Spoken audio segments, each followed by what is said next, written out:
Welcome to the Underground, my little underground with Peter A.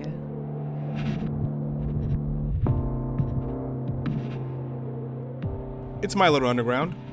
I'm Peter A.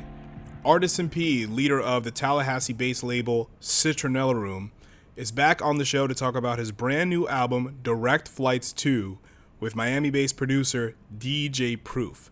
P talks about his growth as an artist, rapping on beats outside of his comfort zone, traveling as a loose concept of the album, his future plans for the Citronella Room, and I'm such a big fan of Artisan P and what he's doing with Citronella Room. I feel like every year there's at least one Citronella Room project on my year-end list. So please help me welcome back to My Little Underground, Artisan P. My little underground. Congrats on Direct Flights Part 2, you and Proof. 9 years after the original, was this project 9 years in the making? Not entirely. There were kind of like other iterations of it in the past. So for example, the How We Kept On EP, Proof actually recorded or he produced every song on that EP except for one song, so that didn't technically count as like our joint project.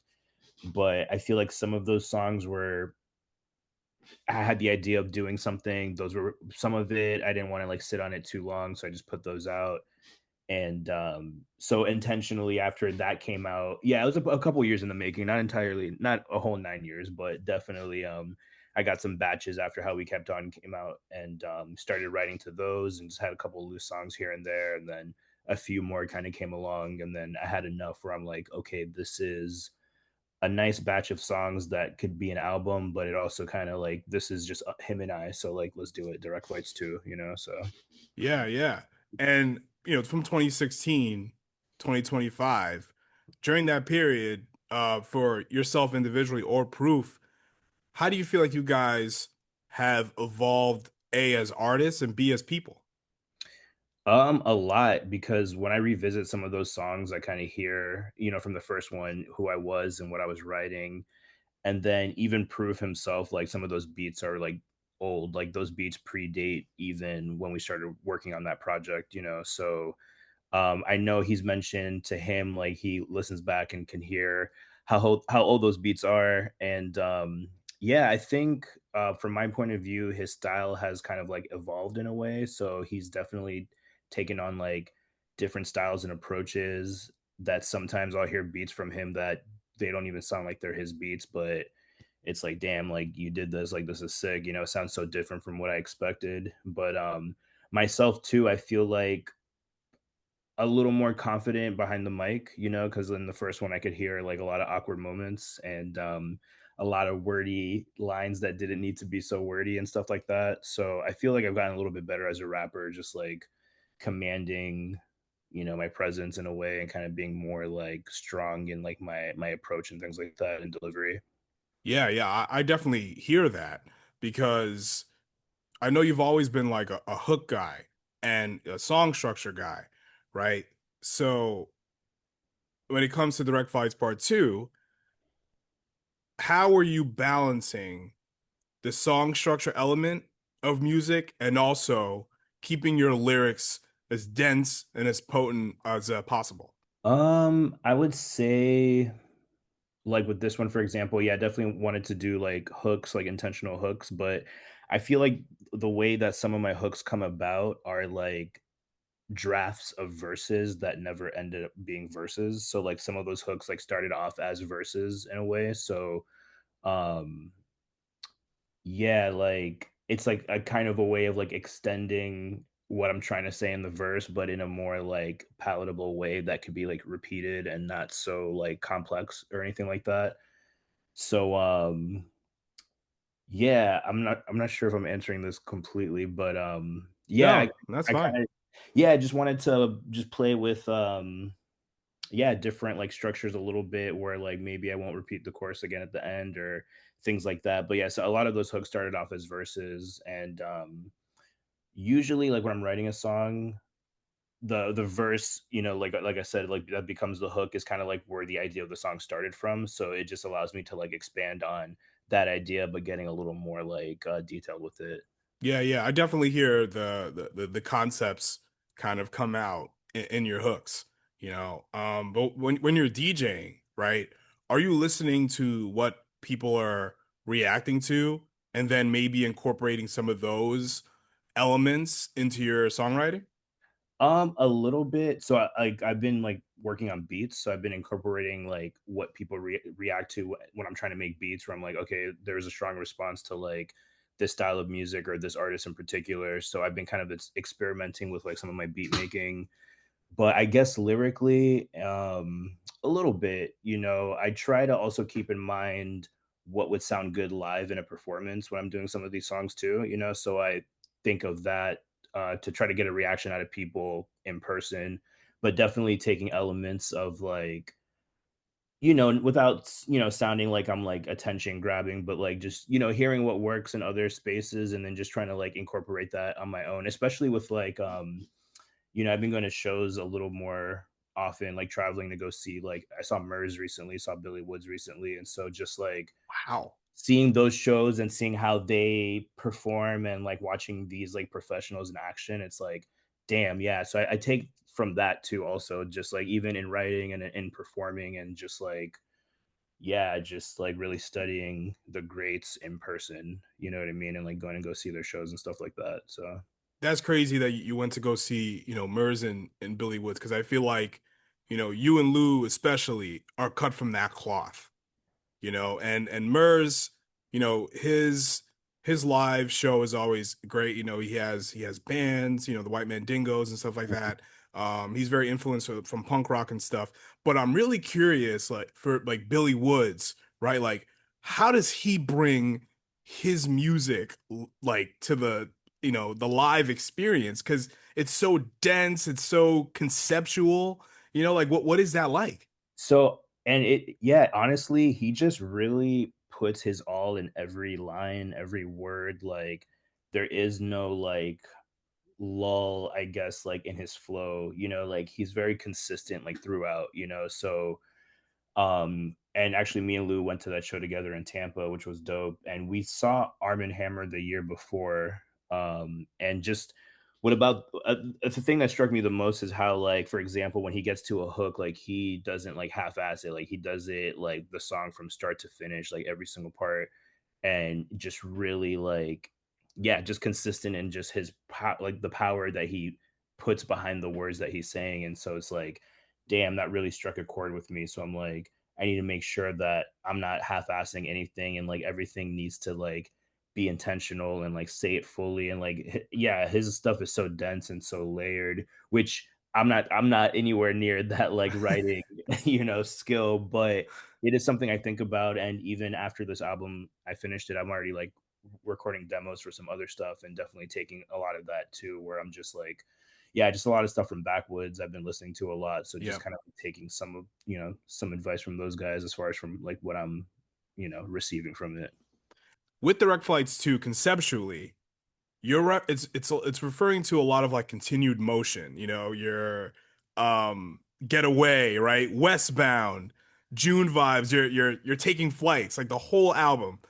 So are you? Is this all on purpose, or are you just always in a mindset of like forward momentum?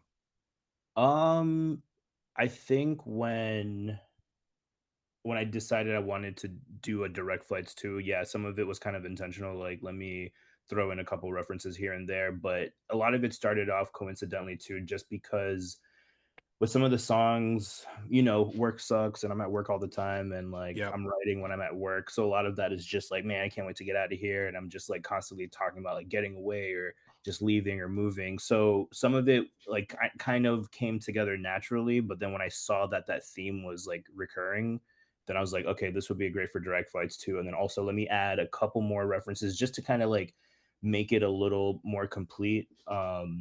I was also trying not to sound like I was biting Billy Woods for the Maps album, because that album also was kind of like conceptually about like traveling and moving and things like that. So, but I was like, you know what? I already did direct flights before, so I don't feel like I'm copying him. I'm just kind of continuing, what I started from from before. So, yeah, some of it is intentional, but then it became intentional after I realized that it was forming organically too, you know?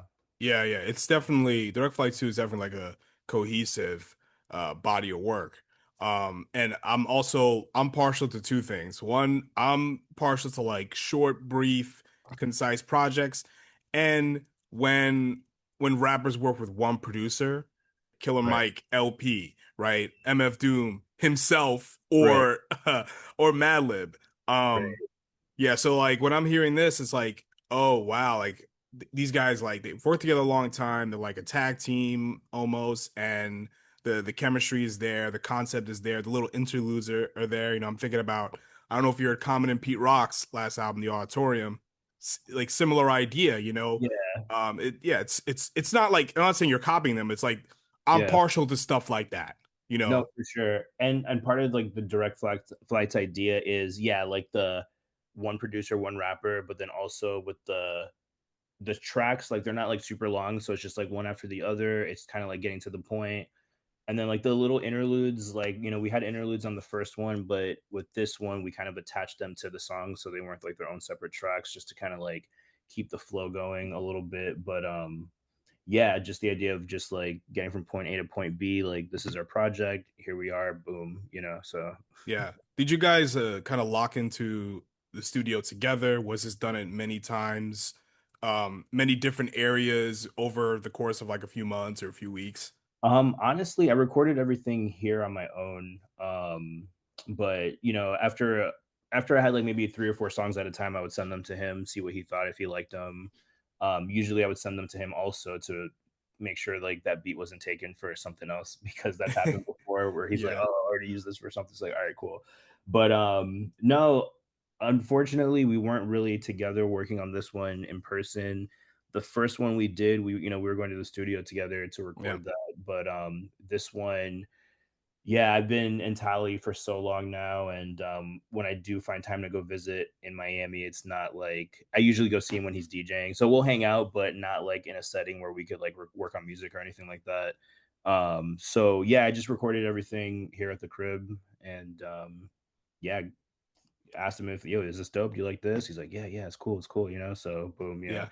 So it's pretty, and like again, like we've been working for so long, through the years that we could kind of like communicate like that, and it's all good.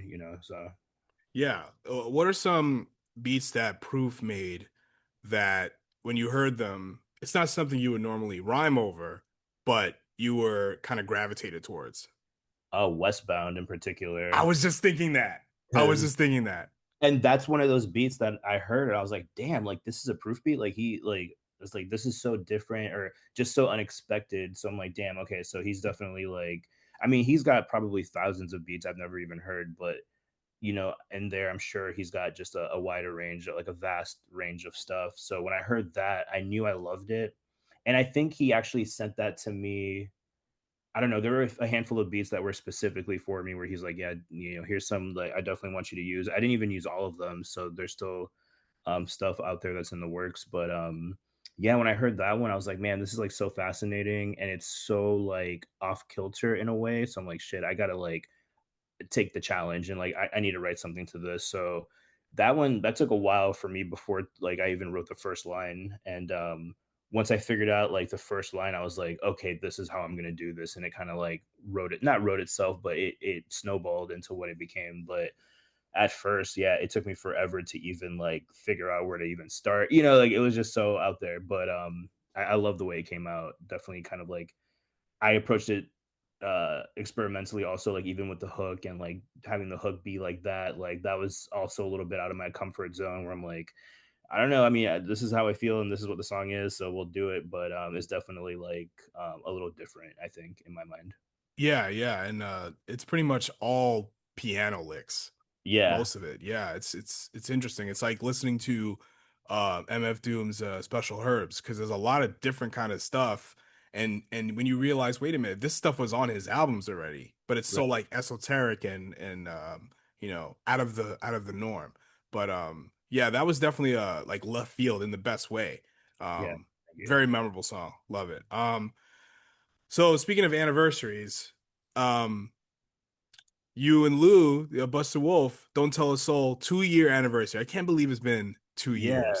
Yeah. No, yeah, it's crazy. We actually played a show last night, at this spot in town that's, like, pretty new. It's really cool, but, yeah, it's crazy that it's been that long because it didn't feel like that long ago when we were doing the photo shoots and, like, recording it over here and stuff, but, yeah, it's crazy. Yeah, and then we have the song on the new album together, which is cool, so, June yeah. vibes. Amazing. Yeah, thank you. Yeah, so we're still doing stuff. I guess not all of it has been technically under like the Don't Tell a Soul name, but we've been floating ideas of like what we could do in the future. And even like at the show last night, there's this guy that played, and his beats were sick as hell. So I'm like, oh, we might need to go talk to that guy, see if he's got anything for us, because like I could hear us rapping over like that production, that style. But yeah, now 2 years has been crazy. Yeah, yeah. Have you guys thought about an LP? We've talked about it. That's definitely something I want to do. But I guess like, just waiting for him to want to be down to do that. Cause we're all kind of doing different things right now. So he's, I guess, not ready to do that just yet, but I think it'll come eventually because we've been DJing a lot together actually. And like, so we still spend a lot of time hanging out. So it's just a matter of finding something that kind of like speaks to us and like makes sense. So we're not like forcing it or anything like that. Yeah. Have you and Approve ever thought about like having like a similar group to like Don't Tell a Soul? I don't know. It's funny because when I started working with Proof, I wanted the idea of me and him to be a group, like Gangstar, you know Yeah. what I mean, or like Atmosphere, where it's like a rapper and a producer. But I couldn't think of a name, so we just did our, Artisan P and DJ Proof. You know what I mean? That's So, fine. but I think honestly, I mean, him and I will probably do more projects together. Maybe do like one more direct flight installment and then kind of just do something else, and but still do like a one rapper one producer project, because I mean he's got enough beats for it, and if I could get the material, we could definitely keep on rocking for sure. Yeah. So within Tallahassee, you're playing a lot of shows, you're DJing, right?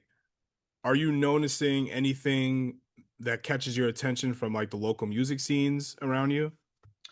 A little bit, yeah, like because like I'm in a college town, so it's always kind of like depending on who's in school at the time, and then they graduate and then a whole group of other people come in. So I do notice that there's kind of like a indie rock scene, like with like students and like people that age. So I've noticed a lot of like bands like touring, like doing like little Florida tours, and even on social media, like people talking about, oh, the top 5 indie bands from Florida and stuff like that. So I feel like kids are playing rock music again, which is cool.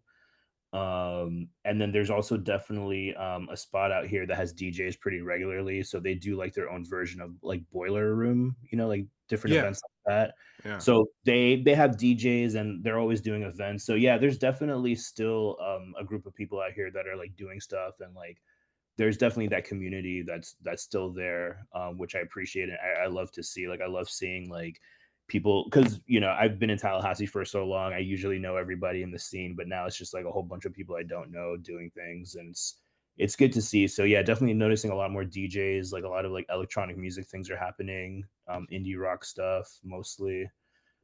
So those are the two main things that I've been noticing for sure, like around town. Any artists that you would want to collaborate with Citronella Room? Possibly, honestly, when I was seeing these, so the people that were performing last night, they weren't necessarily DJs, but they're like electronic artists. So they had Yeah. like a table full of like all their gear and stuff. But some of the beats were like sounding really dope. So honestly, like either doing more events with those guys, or asking them to do like Citronella Room events. As far as like having more artists on the label, we're trying to keep it just still low key until I figure out how to run it properly, until I could like offer something to somebody. But yeah, maybe just like collaborating on tracks, like I would be open to doing that. Having them work on some production while we could rap over it, or like I said, play events with them where I'm maybe DJing alongside them or something like that.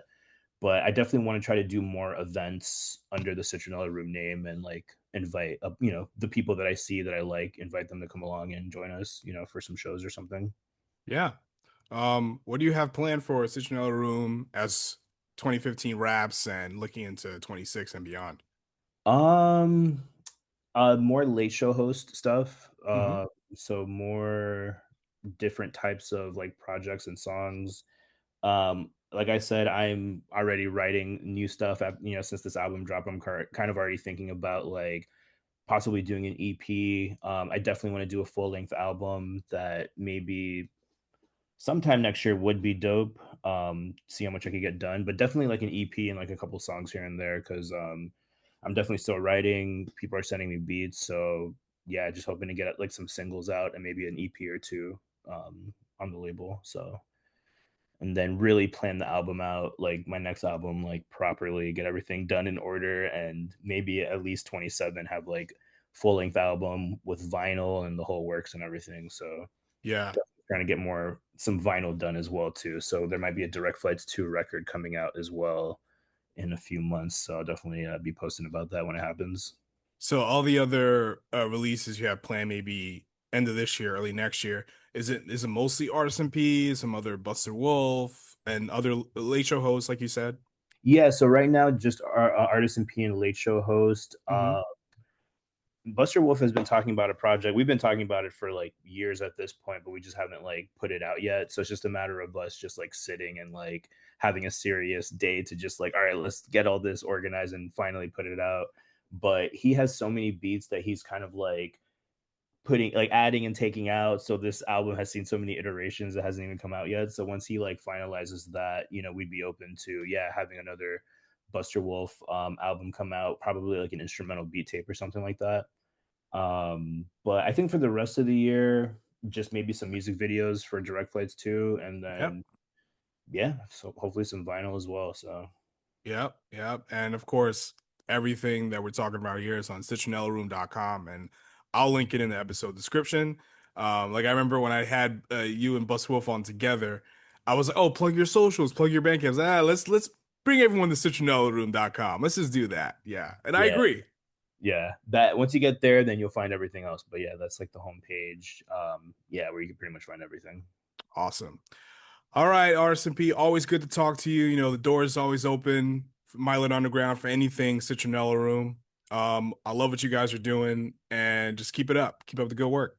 Yeah, appreciate it and appreciate you, man. Like really appreciate your support and checking us out and talking to us and everything. So yeah, thank you very much for that. Absolutely, man. You take care. All right, thank you, man. You too. All right, peace out. Peace. My little underground.